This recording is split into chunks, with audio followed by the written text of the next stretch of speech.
तो SSC GD 2025 की परीक्षा के लिए ऐसे सामान्य ज्ञान ल्यूसेंट के आपके 100 क्वेश्चंस आपको दिए जा रहे हैं आपके एग्जाम को क्रैक करने के लिए। जिन क्वेश्चंस को अगर आप साथियों देख लेते हैं तो मेरा मानना है सामान्य ज्ञान के सेक्शन में कोई दिक्कत कोई परेशानी आपको नहीं महसूस होगी एसएससी जीडी 2025 की परीक्षा में। तो अगर आपने साथियों ल्यूसेंट जीके पढ़ रखी है और आप मानते हैं कि आपकी सामान्य ज्ञान अच्छी है तो इन सभी क्वेश्चंस को देखिएगा, आपका रिवीजन हो जाएगा। और जिन्होंने नहीं पढ़ रखी है, जिनकी सामान्य ज्ञान अच्छी नहीं है, जीके जीएस अच्छी नहीं है, तो इन 100 प्रश्नों को तैयार कीजिएगा। यहां से आपका पेपर साथियों 100% फंसेगा। तो बहुत तेजी वाली ये क्लास होगी, यानी कि सुपर फास्ट तरीके से इन 100 क्वेश्चंस को आप लोग देखेंगे सिर्फ 25 मिनट के अंदर। तो पहला सवाल आपकी स्क्रीन पर है, देखिए और मुझे बताइए आपका सही जवाब क्या होगा। और अगर बात करें साथियों 100 सवाल मैं आपको कराऊंगा, तकरीबन आपको साथियों 35 के आसपास का स्कोर करना है। कितना? लगभग 32 से 35 के आसपास का आपका स्कोर होना चाहिए। तो पहला सवाल आपकी स्क्रीन पर है कि राष्ट्रीय बालिका दिवस कब मनाया जाता है। तो आप लोग ध्यान रखेंगे 24 जनवरी को राष्ट्रीय बालिका दिवस मनाया जाता है। उसके बाद देखिए अगला सवाल है कि भारत में विश्व की सांस्कृतिक राजधानी कौन सी है। यानी कि विश्व की सांस्कृतिक राजधानी की जब हम बात करते हैं तो कोलकाता आप लोग ध्यान रखेंगे, क्योंकि भारत में जो विश्व की सांस्कृतिक राजधानी कोलकाता ही कहलाई जाती है। उसके बाद देखिए बांदीपुर राष्ट्रीय उद्यान साथियों ये कहां पर स्थित है, तो ये कर्नाटक में है। ये कहां पर है साथियों? कर्नाटक में। आंसर जिनका भी ऑप्शन नंबर डी मैं कहूंगा बिल्कुल करेक्ट है। अगला सवाल है लावड़ी किस राज्य का लोक संगीत है। तो ये किस राज्य का लोक संगीत है? ये महाराष्ट्र का लोक संगीत है, ये भी आपको मालूम होना चाहिए। सही जवाब आपका जाएगा ऑप्शन नंबर ए के साथ। अगला सवाल है आपकी स्क्रीन पर कि केरल की नाव दौड़ ये किस त्योहार की विशेषता है। तो मैं कहूंगा किस त्योहार की विशेषता है? ये तो ओणम त्योहार की विशेषता है। और ओणम त्योहार कहां का त्योहार है? केरल का त्योहार है। उसके बाद देखिए भारत के राष्ट्रगीत के रचयिता कौन है मुझे बताइए। तो बंकिम चंद्र चटर्जी की अगर बात करते हैं ना तो ये कौन है साथियों? भारत के राष्ट्रगीत के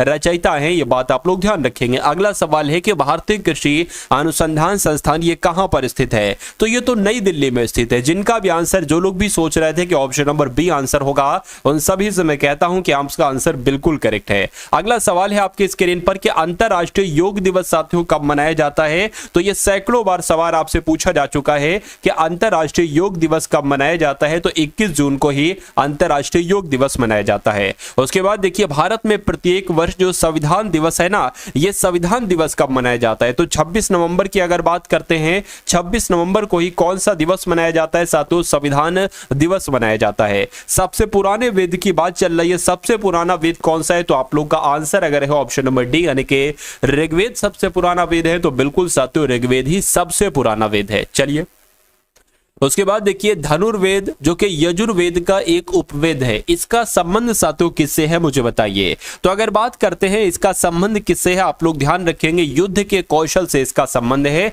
आंसर आपका जाएगा ऑप्शन नंबर डी के साथ। अगला सवाल है जो कौटिल्य का अर्थशास्त्र है ये हमें किसके बारे में जानकारी देता है। तो ये किसके बारे में जानकारी देता है आप लोग ध्यान रखेंगे। मौर्यकालीन, क्या मौर्यकालीन के बारे में जानकारी देता है, यानी कि मौर्य प्रशासन के बारे में जानकारी देता है अर्थशास्त्र, जो किसके द्वारा रचित है? कौटिल्य के द्वारा रचित है। उसके बाद देखिए मौर्य साम्राज्य की स्थापना किसके द्वारा की गई थी साथियों मुझे बताइए। साथियों अगर बात करें आप लोग वाकई में एसएससी जीडी 2025 के एग्जाम को क्रैक करना चाहते हो तो इस एग्जाम फतेह नाम के इस चैनल को तुरंत सब्सक्राइब कर दीजिए। और जिन लोगों ने वीडियो को लाइक नहीं किया तुरंत वीडियो को भी साथियों लाइक कर दीजिए, क्योंकि मैं आपके लिए इस चैनल के माध्यम से इतनी मेहनत करूंगा कि एक सीट आपका बहुत आराम से आपको मिल जाए। यानी कि मेरा मकसद ही यही है साथियों कि हर एक घर से एक एसएससी जीडी में साथियों भर्ती होना चाहिए इस चैनल के माध्यम से। तो मैं आपको ऐसा कंटेंट लाकर दूंगा, ऐसे क्वेश्चंस लाकर दूंगा, भले मुझे उसके लिए जितनी मेहनत करना पड़े,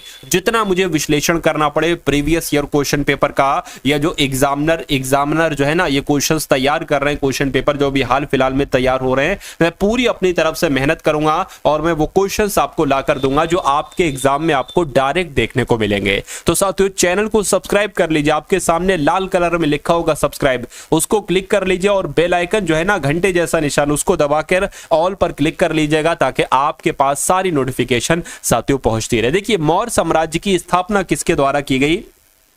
तो ये किसके द्वारा की गई? चंद्रगुप्त मौर्य के द्वारा की गई। आंसर जिनका भी ऑप्शन नंबर सी मैं कहूंगा बिल्कुल करेक्ट है। चंद्रगुप्त मौर्य ने अपने अंतिम दिनों में किस धर्म को अपनाया था? तो इन्होंने तो साथियों जैन धर्म को अपनाया था अपने अंतिम दिनों में। आंसर आपका ए के साथ जाएगा। भारत के भौगोलिक मानचित्र कौन तैयार करते हैं, मुझे बताइए। बहुत टॉप लेवल का क्वेश्चन है साथियों। हम लोग आज की इस वीडियो में पूरी सामान्य ज्ञान के हर एक टॉपिक को टच करते हुए निकलेंगे और हर एक टॉपिक के वो क्वेश्चन देखेंगे जहां जहां से एग्जामिनर जिन जिन टॉपिक से आपसे सवाल करता है, ठीक है ना। तो भारतीय सर्वेक्षण की अगर बात करते हैं साथियों को, भारत के भौगोलिक मानचित्र ये भारतीय सर्वेक्षण के द्वारा ही तैयार किए जाते हैं। उसके बाद देखिए भारत और पाकिस्तान के बीच की सीमा का निर्धारण किसने किया था?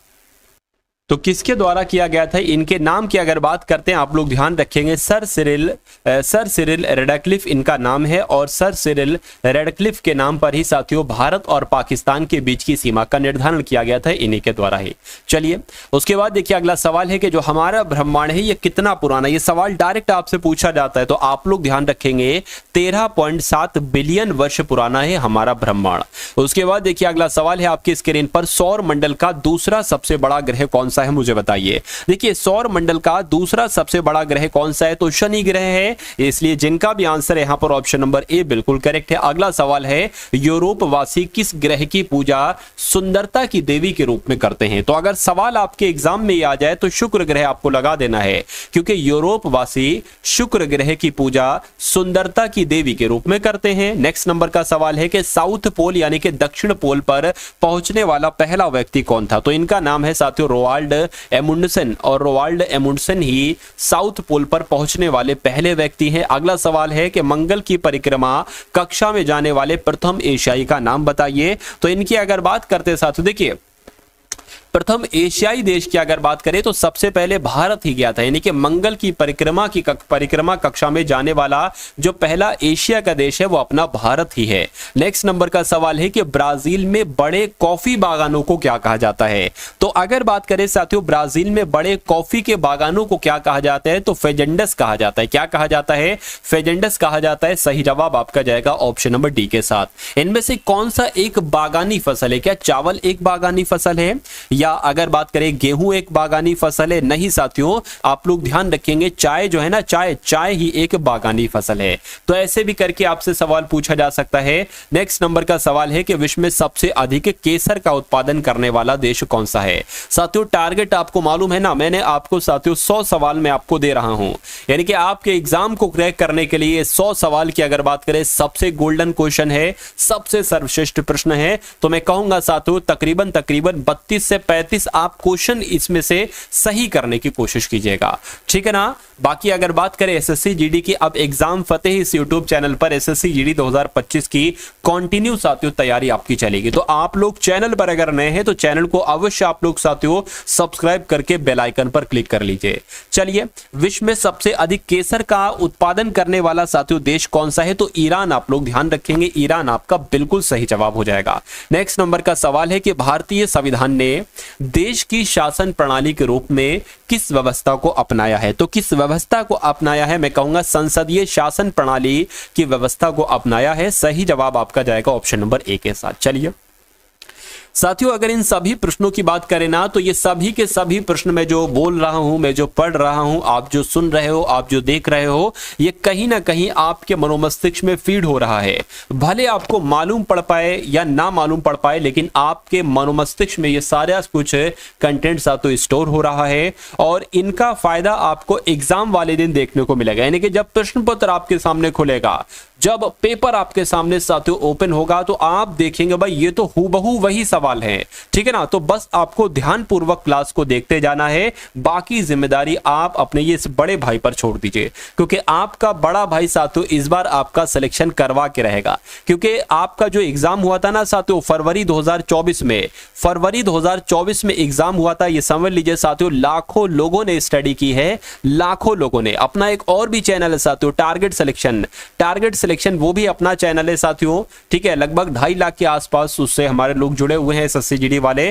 तो उस चैनल पर मैंने जो पढ़ाया था लाखों लोगों ने पढ़ा है साथियों, और वहां से हजारों लोगों का, क्या हजार लोगों का साथियों सिलेक्शन हुआ है, ठीक है ना। तो अगला नंबर साथियों आपका है, इसलिए इस चैनल को आप लोग सब्सक्राइब करके बेल आइकन पर क्लिक कर लीजिए। देखिए संसद के कितने सदन होते हैं, तो मैं कहूंगा संसद के 2 सदन होते हैं, जिनका आंसर यहां पर ए बिल्कुल करेक्ट है। अगला सवाल है कि संसद के किस सदन को प्रतिनिधि सभा भी कहा जाता है, तो मैं कहूंगा लोकसभा जो है ना साथियों, लोकसभा संसद का एक सदन ही तो निचला सदन है, इसको प्रतिनिधि सभा भी कहा जाता है। नेक्स्ट नंबर का सवाल है कि संसद का लोकप्रिय सदन किसे कहा जाता है, तो लोकसभा की अगर बात करें साथियों, लोकसभा को ही क्या कहा जाता है, आप लोग ध्यान रखेंगे, संसद का लोकप्रिय सदन कहा जाता है। अगला सवाल है कि संविधान में संशोधन की पहल की जा सकती है, तो संविधान में संशोधन की पहल की जा सकती है, आप लोग ध्यान रखेंगे, केवल लोकसभा में, केवल राज्यसभा में, केवल राज्य विधानसभाओं में नहीं साथियों, संसद के किसी एक सदन में की जा सकती है। आंसर जिनका ऑप्शन नंबर डी है बिल्कुल करेक्ट है। भारत के संविधान का पहला संशोधन अधिनियम कब आया, मुझे बताइए। तो अगर बात करेंगे साथियों, संविधान में जो पहला संशोधन हुआ था वो कब हुआ था, 1951 में हुआ था। ये बात आप लोग ध्यान रखेंगे, अपने मनोमस्तिष्क में स्टोर कर लेंगे। संविधान के किस संशोधन को भारत का मिनी संविधान कहा जाता है, और इसे 1976 ईस्वी में राष्ट्रीय आपातकाल के दौरान लाया गया था, मुझे बताइए। तो 42वां संविधान संशोधन आप लोग ध्यान रखेंगे, यानी कि 42वां संविधान संशोधन जो है इसको 1976 में राष्ट्रीय आपातकाल के दौरान लाया गया था, और इसको ही भारत का मिनी संविधान कहा जाता है, किसे, 42वां संविधान संशोधन को। तो ये बहुत टॉप लेवल का क्वेश्चन था, आपके एग्जाम में आपको देखने को मिलेगा। अगला सवाल है कि करों की कटौती के बाद व्यक्ति के पास उपलब्ध आय को क्या कहा जाता है, तो प्रयोग के लिए उपलब्ध आय कहा जाता है। सही जवाब आपका जाएगा ऑप्शन नंबर ए के साथ। जीएसटी लागू करने वाला पहला देश का मुझे नाम बता दीजिए, तो यानी कि जिस देश में सबसे पहले जीएसटी को लागू किया गया था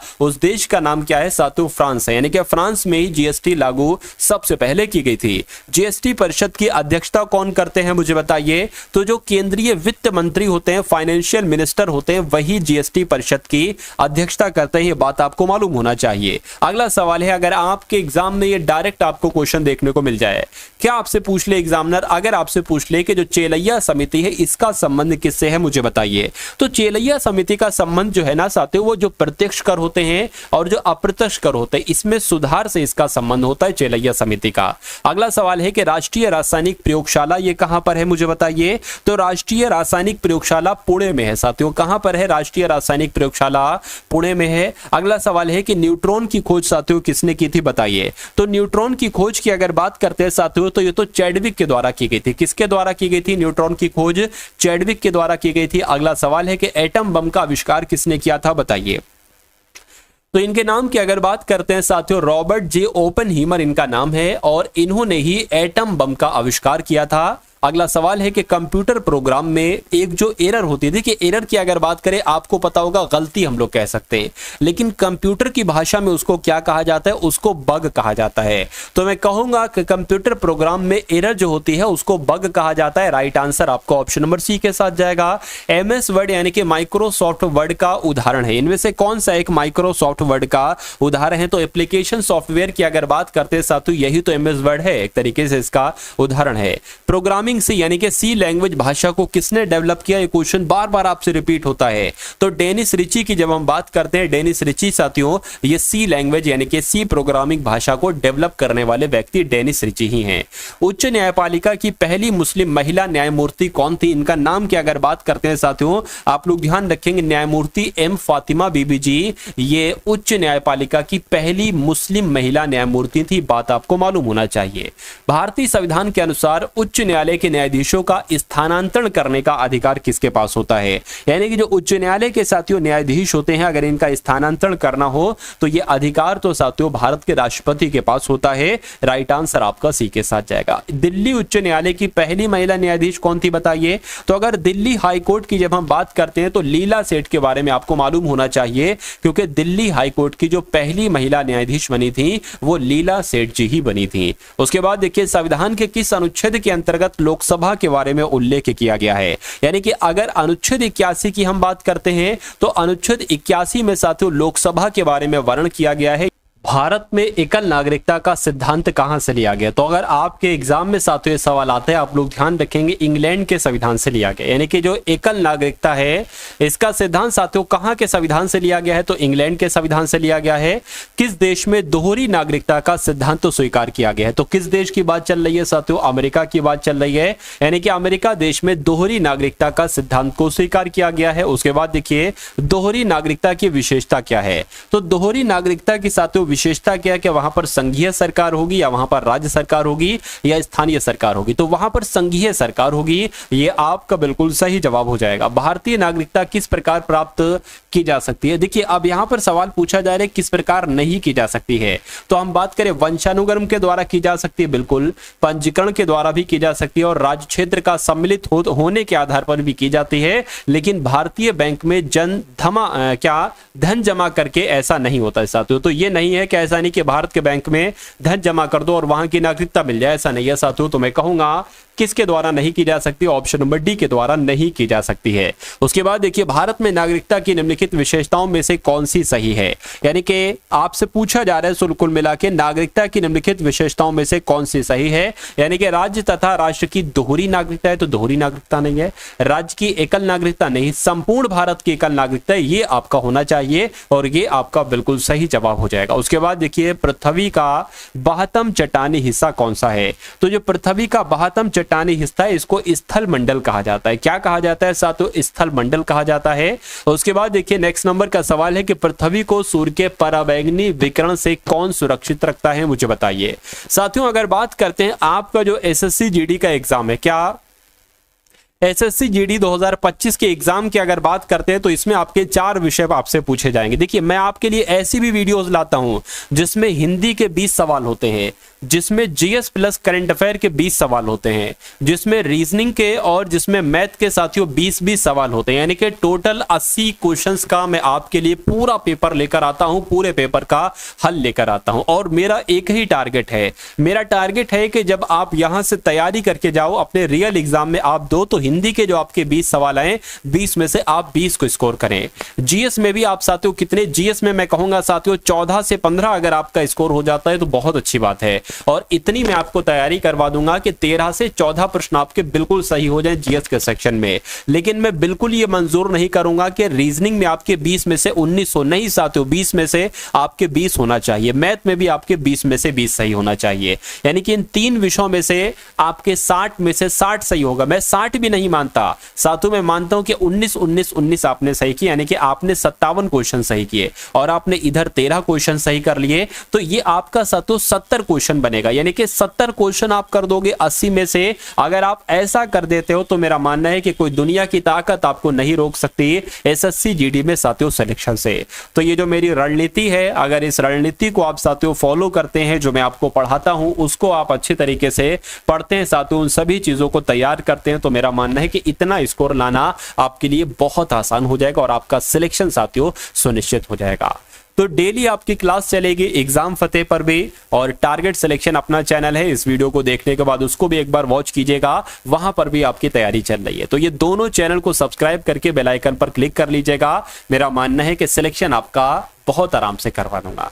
अब यहां पर अगर बात करें पृथ्वी को सूर्य के पराबैंगनी विकिरण से कौन सुरक्षित रखता है, तो ओजोन परत सुरक्षित रखती है। उसके बाद देखिए अगला सवाल है कि पृथ्वी का कौन सा भाग मैग्मा का मुख्य स्रोत है, तो मैं कहूंगा जो ऊपरी मेंटल होता है ये साथियों मैग्मा का मुख्य स्रोत होता है। मंगल ग्रह के कितने प्राकृतिक उपग्रह हैं बताइए, तो अगर बात करते हैं साथियों 2 हैं, यानी कि मंगल ग्रह के कितने प्राकृतिक उपग्रह हैं, 2 हैं। नेक्स्ट नंबर का सवाल है कि पृथ्वी पर मौजूद सभी ऊर्जाओं का मुख्य स्रोत इनमें से कौन सा है, तो क्या है साथियों, मैं कहूंगा साथियों आपका राइट आंसर जो जाएगा वो किस ऑप्शन के साथ जाएगा, तो सूर्य के साथ जाएगा। यानी कि पृथ्वी पर मौजूद सभी ऊर्जाओं का मुख्य स्रोत जो है ना वो सूर्य ही है। अगला सवाल है कि पूर्णिमा तिथि को पहला दिन मानते हुए किस दिन चंद्रमा अदृश्य हो जाता है, तो किस दिन साथियों 15वें दिन की अगर बात करते हैं ना साथियों हम लोग, क्या 15वें दिन साथियों चंद्रमा अदृश्य हो जाता है। राइट आंसर आपका डी के साथ जाएगा। एक महीने में कितनी बार आधा चंद्रमा दिखाई देता है? तो साथियों 2 बार आधा चंद्रमा दिखाई देता है, यानी कि अगर आपके एग्जाम में सवाल आए तो आपको 2 बार बता देना है।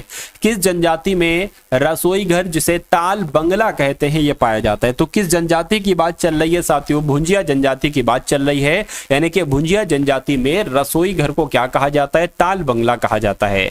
खासी और गारो जनजाति ये कहां पर पाई जाती हैं? तो ये दोनों जनजातियां मेघालय में पाई जाती हैं। कहां पर पाई जाती हैं? खासी जनजाति और गारो जनजाति मेघालय में पाई जाती हैं। उसके बाद देखिए भारत की सर्वाधिक आधी जनजाति इसमें से कौन सी है मुझे बताइए। तो अगर जारवा की बात करते हैं, जारवा साथियों भारत की सर्वाधिक आधी जनजाति है। उसके बाद देखिए नेक्स्ट नंबर का सवाल है कि सरहुल त्योहार ये कौन सी जनजाति के द्वारा मनाया जाता है? तो अगर सरहुल त्योहार की बात करते हैं साथियों तो ये तो उराव जनजाति के द्वारा मनाया जाता है। क्या उराव जनजाति के द्वारा कौन सा त्योहार मनाया जाता है? सरहुल त्योहार मनाया जाता है। सुंदरवन का डेल्टा निम्नलिखित में से किन नदियों के द्वारा निर्मित होता है? तो यहां पर अगर बात करते हैं साथियों गंगा और ब्रह्मपुत्र आप लोग ध्यान रखेंगे, यानी कि गंगा नदी और ब्रह्मपुत्र नदियों के द्वारा ही साथियों सुंदरवन का डेल्टा एक तरीके से निर्मित होता है। उसके बाद देखिए गंगा का मैदान किन 2 नदियों के बीच फैला हुआ है बताइए। तो गंगा का जो एक तरीके से मैदान है ये घग्गर और तीस्ता नदियों के बीच फैला हुआ है, ये आप लोग ध्यान रखेंगे। सही जवाब आपका जाएगा ऑप्शन नंबर बी के साथ। नेक्स्ट नंबर का सवाल है कि निम्नलिखित में से कौन सी नदी गंगा की सहायक नदी नहीं, यानी कि गंगा की इसमें से कौन कौन सहायक नदी? आप सभी को पता है यमुना जो है ना वो गंगा की सहायक है, गोमती भी गंगा की सहायक है और सोन नदी भी गंगा की सहायक, लेकिन इंद्रावती की अगर बात करें तो यह गंगा नदी की सहायक नदी नहीं है। महानंदा नदी किसकी एक सहायक नदी है अब आपसे पूछा जा रहा है? तो महानंदा की अगर बात करते हैं ये भी साथियों गंगा नदी की एक सहायक नदी है जिसका नाम है महानंदा नदी। उसके बाद देखिए नेक्स्ट नंबर का सवाल है कि भारत की सबसे बड़ी प्राकृतिक मीठे पानी की झील मुझे बता दीजिए। तो जब हम बात करते हैं वुलर झील की तो ये वुलर झील ही जो है ना ये भारत की सबसे बड़ी प्राकृतिक मीठे पानी की झील है, ये आपको मालूम होना चाहिए। उसके बाद देखिए सर्वाधिक प्राचीन पुराण इसमें से कौन सा है बताइए। तो सबसे ज्यादा जो प्राचीन पुराण है वो मत्स्य पुराण है। कौन सा पुराण है? वो मत्स्य पुराण है। ये आप लोग ध्यान रखेंगे, क्वेश्चन आपके एग्जाम में साथियों ये जरूर पूछा जाएगा। तो जो लोग भी यहाँ पर हैं ऑप्शन नंबर ए के साथ मैं कहूंगा कि आपका आंसर बिल्कुल करेक्ट है। उसके बाद देखिए नेक्स्ट नंबर का सवाल है आपके स्क्रीन पर, आपसे पूछा जा रहा है साथियों कि इनमें से कौन सा उपवेद नहीं है मुझे बताइए। तो इनमें से कौन सा उपवेद नहीं है? देखिए धनुर्वेद की अगर बात करें ये साथियों एक उपवेद है, ये तो उपवेद है। उसके अलावा अगर बात करें शस्त्र शास्त्र की या आयुर्वेद की ये भी है, लेकिन योग वेद नहीं है। अब नहीं है साथियों तो ये आपका क्या होगा? यही आपका सही जवाब हो जाएगा। उसके बाद देखिए अगला सवाल है कि अशोक के प्रधान शिलालेखों में सबसे बड़ा शिलालेख कौन सा? ये सैकड़ों बार सवाल आपसे पूछा जा चुका है। तो अगर आपका जवाब यहां पर है साथियों 13वां शिलालेख तो मैं कहूंगा आपका जवाब यहां पर बिल्कुल सही है। यानी कि अशोक के जो प्रधान शिलालेख है इसमें से सबसे बड़ा शिलालेख 13वां शिलालेख है। सम्राट अशोक का कौन सा शिलालेख कलिंग पर उनकी विजय का साथियों उल्लेख करता है? तो किसके बारे में बात चल रही है? 13वें शिलालेख के बारे में ही बात चल रही है। उसके बाद देखिए अशोक के कौन से शिलालेख में ब्राह्मी लिपि का प्रयोग नहीं किया गया है? तो आपका साथियों देखिए जो शाहबाज गढ़ी है ना इसमें ब्राह्मी लिपि का प्रयोग नहीं किया गया है। निम्नलिखित में से कौन सा गवर्नर जनरल ठगी प्रथा के उन्मूलन से संबंधित था? यानी कि ठगी प्रथा के उन्मूलन से तो साथियों लॉर्ड विलियम बेंटिक संबंधित थे। इसलिए आपका राइट आंसर जो जाना चाहिए वो किस ऑप्शन के साथ जाना चाहिए? Option number B lord William Bentinck के साथ जाना चाहिए। निम्नलिखित में से कौन बंगाल का अंतिम गवर्नर जनरल थे मुझे बताइए। तो लॉर्ड कैनिंग की अगर बात करते हैं साथियों लॉर्ड कैनिंग ही ये बंगाल के अंतिम गवर्नर जनरल थे। उसके बाद देखिए 1872 ईस्वी में भारत के वायसराय लॉर्ड मेयो की हत्या ये कहां पर की गई थी? तो ये कहां पर की गई थी? ये पोर्ट ब्लेयर में की गई थी। ये सवाल आपके लिए बहुत इंपॉर्टेंट है, आपको ध्यान रखना है कि भारत के वायसराय जो लॉर्ड मेयो थे 1872 में इनकी हत्या की गई थी। कहां पर? पोर्ट ब्लेयर में इनकी हत्या की गई थी। 1921 का जो साथियों मोपला विद्रोह था ये कहां पर हुआ था बताइए। तो जो मोपला विद्रोह था ये तो केरल में हुआ था। ये कहां पर हुआ था साथियों? ये केरल में हुआ था। सही जवाब आपका बी के साथ जाएगा। पागलपंथी विद्रोह एक विद्रोह था, यह भीलों का विद्रोह था। गारो का विद्रोह था, गोंडों का था साथियों, या कोलियों का था, मुझे बताइए। तो ये तो गारो का विद्रोह था, यानी कि जो पागलपंथी विद्रोह था ये किसका विद्रोह था? ये गारो का विद्रोह था। उसके बाद देखिए 1855-56 में भारत में जो संथाल विद्रोह हुआ था, इसका नेतृत्व किसके द्वारा किया गया था? आपसे यहां पर पूछा जा रहा, बताइए। तो इसका नेतृत्व की अगर बात करते हैं साथियों, सिद्धू और कान्हू के द्वारा ही जो भारत में संथाल विद्रोह हुआ था, इसका नेतृत्व किया गया था सिद्धू और कान्हू के द्वारा। उसके बाद देखिए अगला सवाल है कि नील आयोग के अध्यक्ष साथियों कौन थे? मुझे बताइए। तो इनके नाम की अगर बात करते हैं साथियों, इनका नाम WS सीटकर था, और WS सीटकर ही नील आयोग के अध्यक्ष थे। उसके बाद देखिए गुरु नानक देव यानी कि सिख धर्म के जो प्रवर्तक थे, इनका जन्म आपसे पूछा जा रहा है कि इनका जन्म साथियों कहां पर हुआ था? तो इनका जन्म तो तलवंडी में हुआ था। कहां पर इनका जन्म हुआ था? तलवंडी में गुरु नानक जी का जन्म हुआ था। उसके बाद देखिए किसको अमृतसर में स्थित हरमंदिर साहिब गुरुद्वारे स्वर्ण मंदिर के सुनहरे सौंदर्यीकरण के लिए जाना जाता है? तो किसको जाना जाता है? रणजीत सिंह को जाना जाता है। यह आपका बिल्कुल सही जवाब ऑप्शन नंबर बी हो जाएगा। उसके बाद देखिए अगला सवाल है कि किस सिख गुरु ने स्वयं को सच्चा बादशाह कहा? तो स्वयं को सच्चा बादशाह तो गुरु अर्जुन देव जी ने कहा था। किसने कहा था साथियों? सच्चा बादशाह खुद को आप लोग ध्यान रखेंगे गुरु अर्जुन देव ने ही कहा था। अगला सवाल है कि एक मुस्लिम संत रहते थे, कौन? जहां फतेहपुर सीकरी बनाया गया था। तो किसकी बात चल रही है साथियों? शेख सलीम चिश्ती की बात चल रही है, यानी कि ये एक मुस्लिम संत थे और जहां पर साथियों ये रहते थे ना, वहां पर फतेहपुर सीकरी बनाया गया था। उसके बाद देखिए तेलुगु कृति अमुक्त माल्यदा, इसके लेखक आपसे कुल मिला के यहां पर पूछे जा रहे। तो इसके लेखक कौन है? कृष्णदेव राय ही तो साथियों इसके लेखक हैं। आंसर आपका अगर है ऑप्शन नंबर बी, तो मैं कहूंगा आंसर आपका बिल्कुल करेक्ट है। अढ़ाई दिन का झोपड़ा साथियों क्या है? मुझे बताइए। तो ये एक मस्जिद है। ये क्या है? अढ़ाई दिन का झोपड़ा ये एक मस्जिद है, ये आप लोग ध्यान रखेंगे। इल्तुतमिश ने सल्तनत की राजधानी के रूप में किसे स्थापित किया? तो साथियों किसे स्थापित किया? दिल्ली को स्थापित किया। ये भी आपको मालूम होना चाहिए, आपको साथियों ध्यान रखना है। पूरे 100 क्वेश्चन साथियों हम लोग देख रहे हैं, और जिसने भी यहां तक का सफर तय कर लिया है, मेरा मानना है बिल्कुल साथियों ये बात आपके लिए काबिले तारीफ है।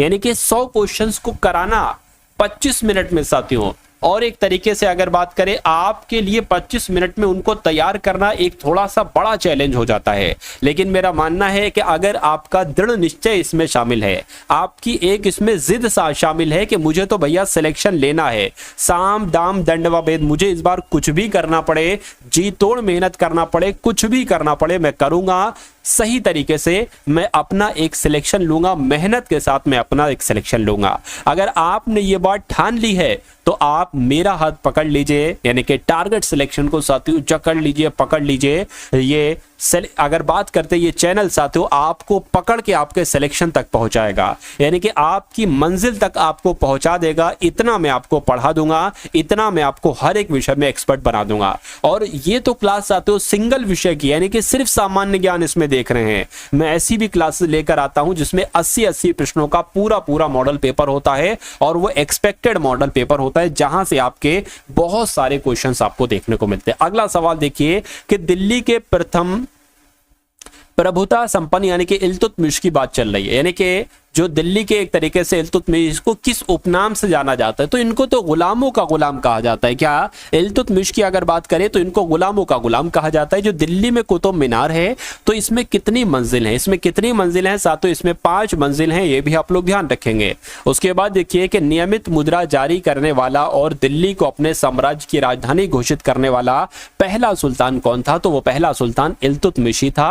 आंसर आपका जाएगा ऑप्शन नंबर डी के साथ। अगला सवाल है कि नायार ये कौन लोग होते हैं साथियों? तो नायार कौन लोग होते हैं? जो शिव के भक्त होते हैं। क्या? जो शिव के भक्त होते हैं साथियों, वही आपके नायार कहलाए जाते हैं। उसके बाद देखिए बौद्ध धर्म में साथियों जो त्रिरत्न हैं, ये क्या हैं? तो बौद्ध धर्म में साथियों जो त्रिरत्न है ना, ये बुद्ध, धम्म, संघ है। और ऐसा कहां पर लिखा हुआ है? ऐसा आपका ऑप्शन नंबर सी में लिखा हुआ है। तो आप जान गए साथियों ये बौद्ध धर्म के त्रिरत्न ही तो हैं। उसके बाद देखिए विश्व प्रसिद्ध पर्यटन स्थल सांची, इसका प्राचीन नाम क्या था? मुझे बताइए। तो इसको साथियों क्या कहा जाता था? काकी नाटबोट कहते थे इसको। या काकड़म भी कहते थे इसको, किसको, सांची के, सांची को एक तरीके से।